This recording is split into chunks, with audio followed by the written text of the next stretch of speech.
Time to start the program. I'm Erick Larson. I'm an extension corn specialist at Mississippi State. Doing a corn crop management oriented program here this morning, but anyway, I'd like to welcome you here for this morning's program. The title of my program is to talk about the corn yields. Last year we had record yields in Mississippi. Probably across a lot of the South we had extremely high yields. Talk about that. Not necessarily just about the weather effects, but what we can do from a management standpoint to better address some of the limitations that we typically have and produce higher corn yields in the future as well.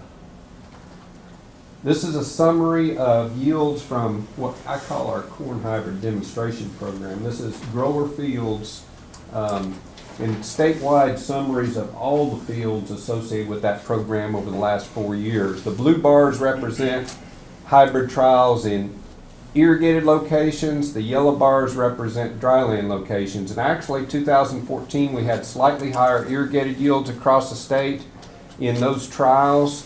We probably had more trials, though, this year. And certainly, we had a record yield level for dryland fields across the state as well. Very consistent. Consistent is probably one of the most good adjectives, I guess you could use to describe corn harvest last year. Very, very high good yields.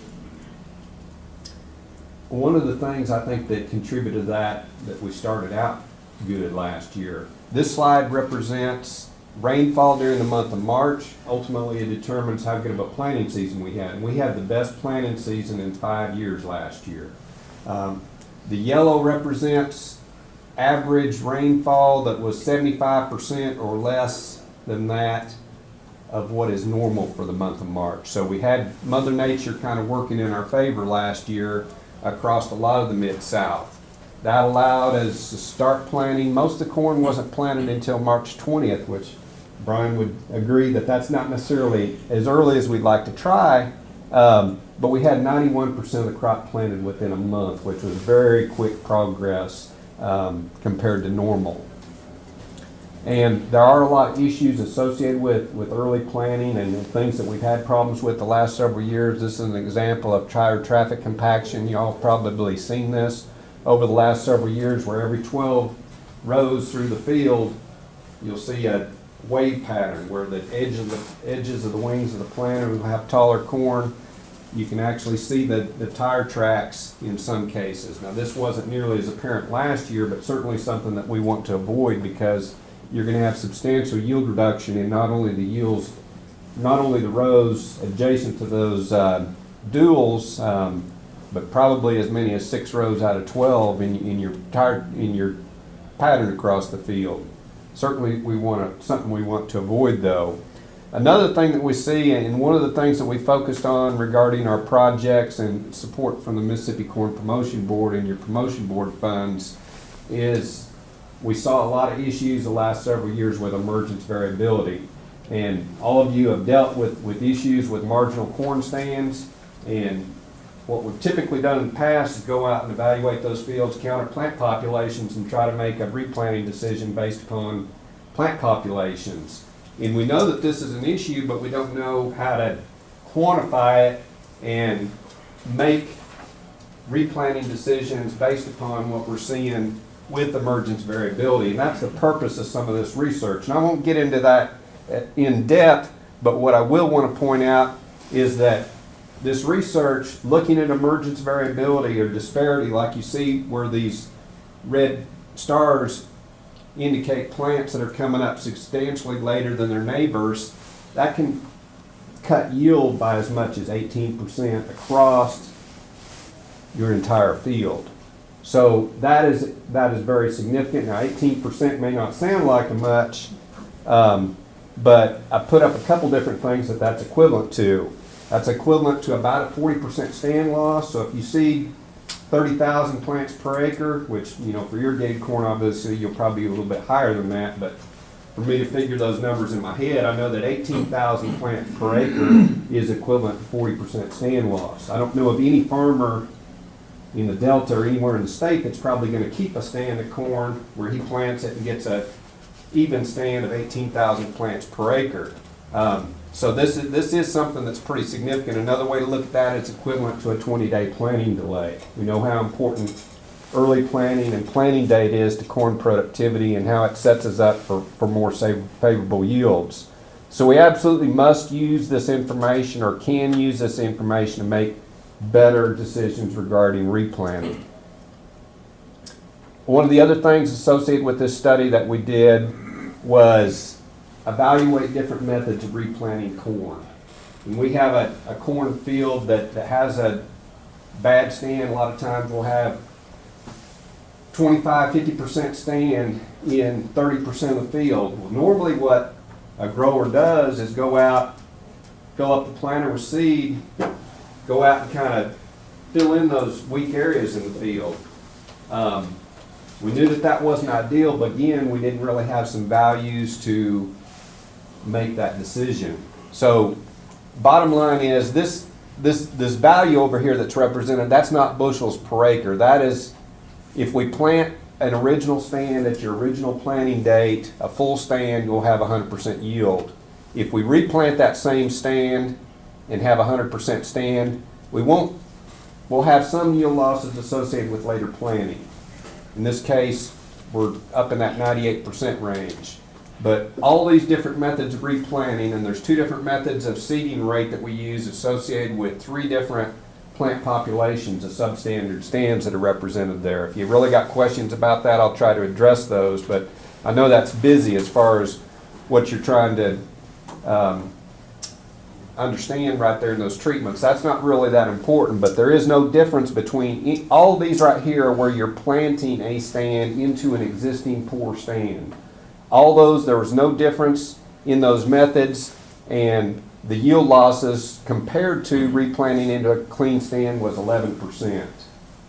So you're going to be a lot better off to go out there and destroy that existing stand and replant into it, even though that's a lot more difficult. Obviously, there's some expenses associated with herbicide application and complications associated with that.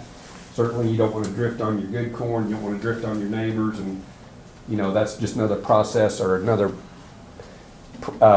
operation you got to get across the field, but that is very important. In terms of other things later in the year, I've also noticed that generally we have higher corn yields when we have dry May conditions in general. Why would that be?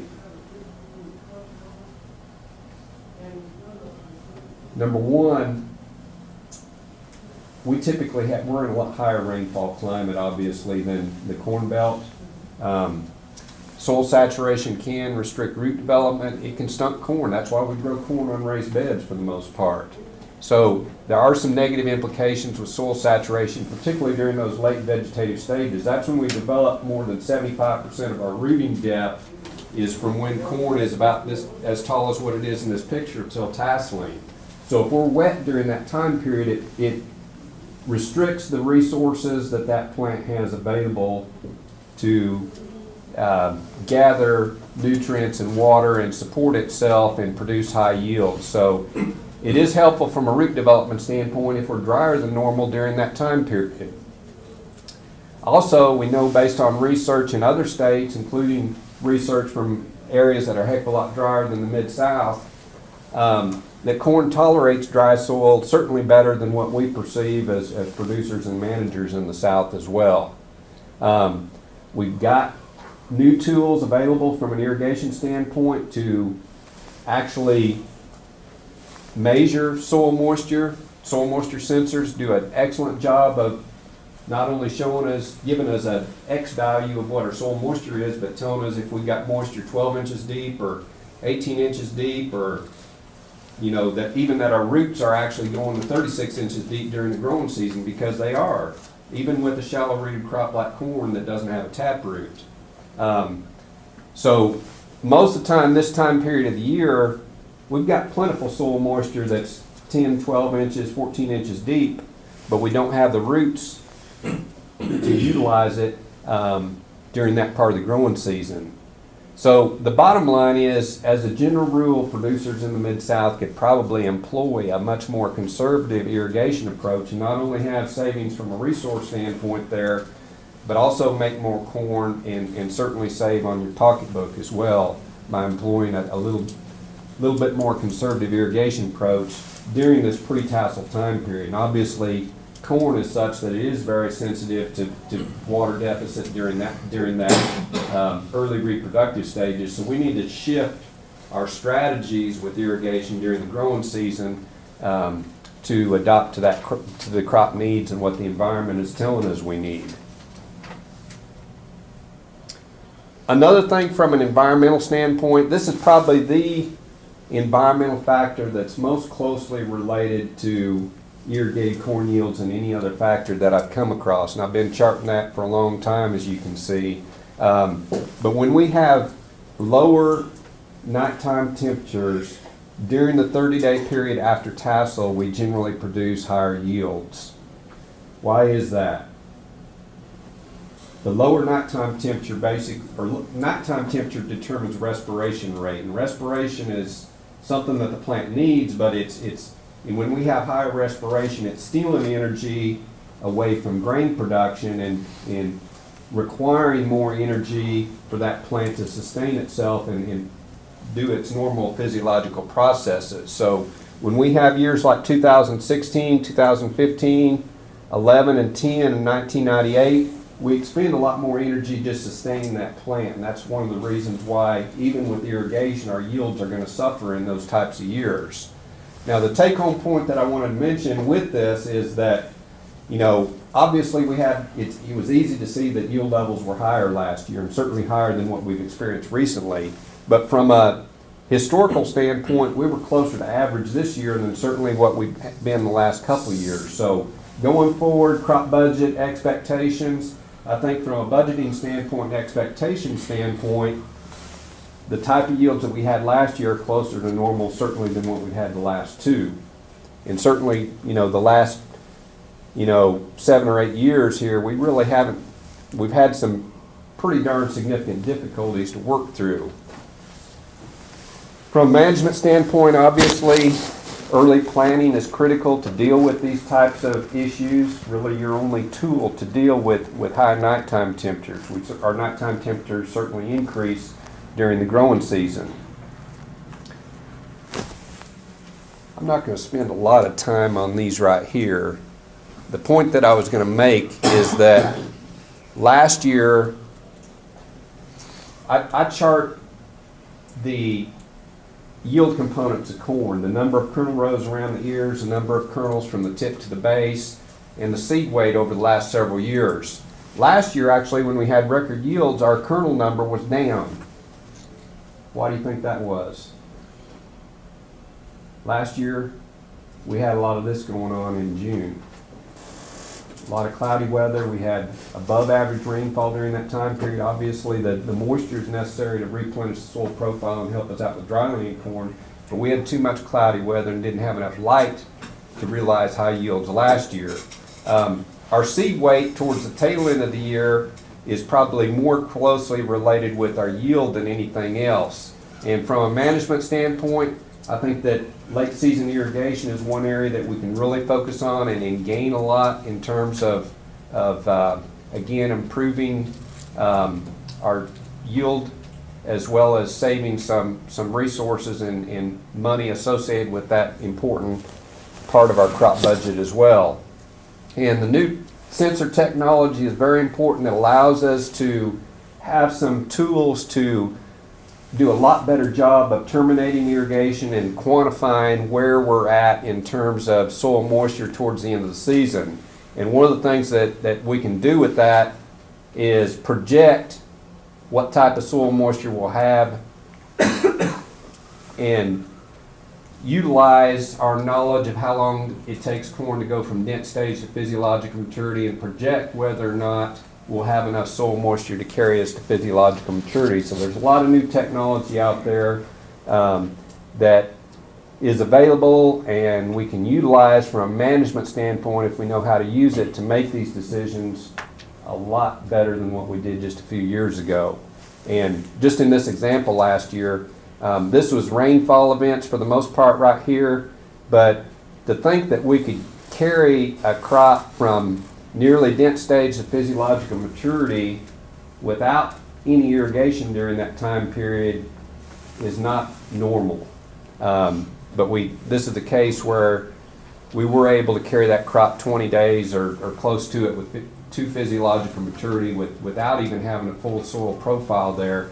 The technology allows us to see that the crop is not demanding as much moisture during those late growth stages and make a lot better decisions now than what we did just a few years ago.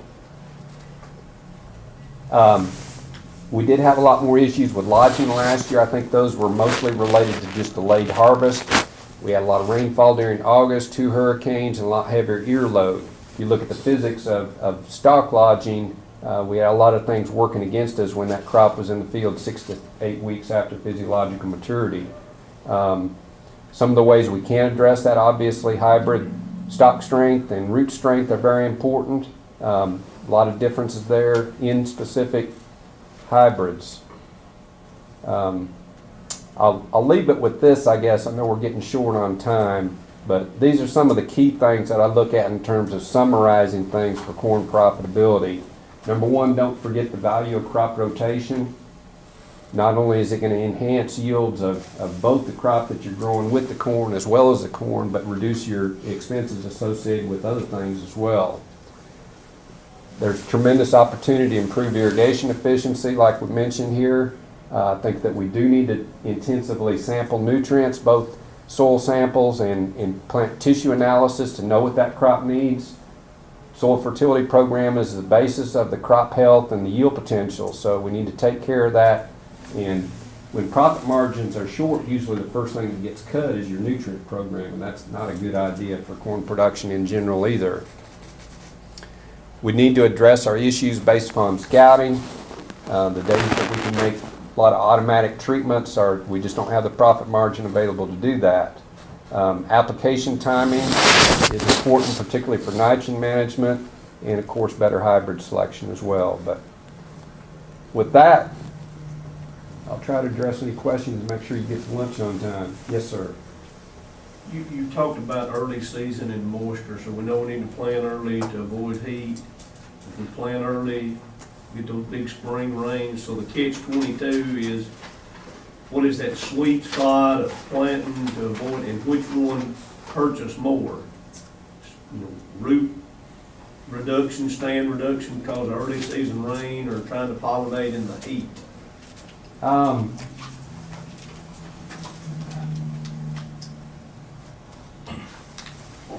I don't know if you could break that down and make a quick and dirty, easy answer there. They can balance out. You know, if you start throwing things in like the tire traffic compaction patterns, along with the emergence variability that I showed, I think that it can negate advantages associated with, you know, pushing the envelope. We just need to do a better job of looking at the environment, checking our fields to make sure that they're conducive to planting when conditions are right. And that goes back to, number one, soil moisture is always something that we fight. We want the soil moisture to be moderate so that we don't have compaction issues. We like it to be relatively dry.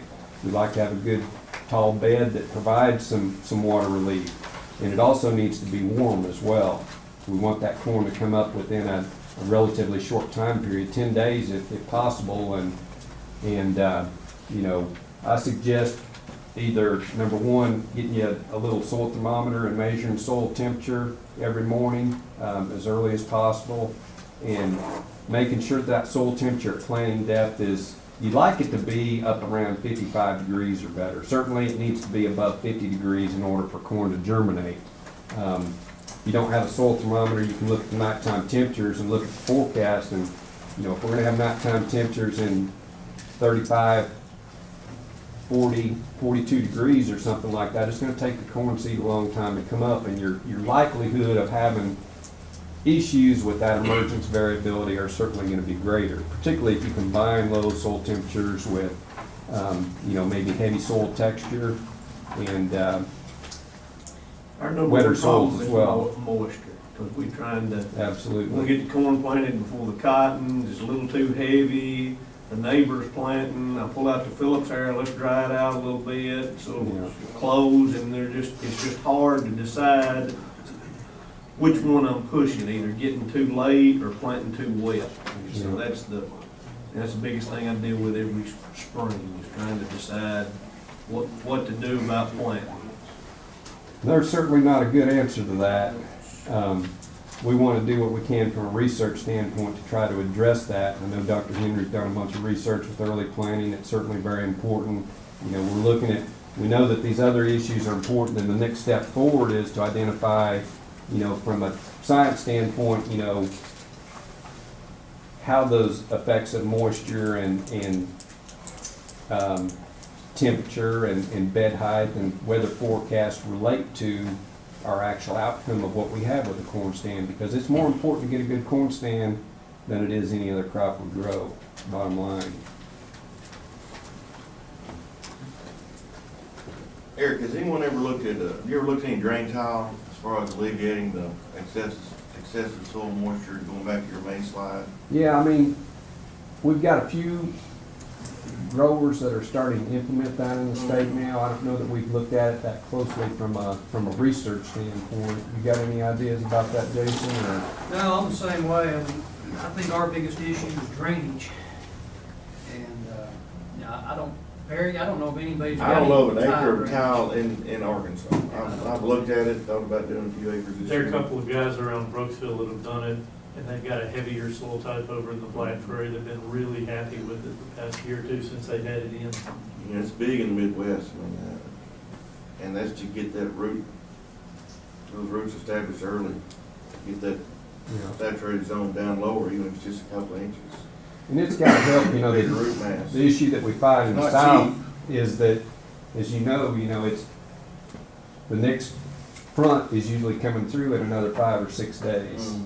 And, you know, I knew there was some in Mississippi, I didn't know if you looked at it. not from a research standpoint, really.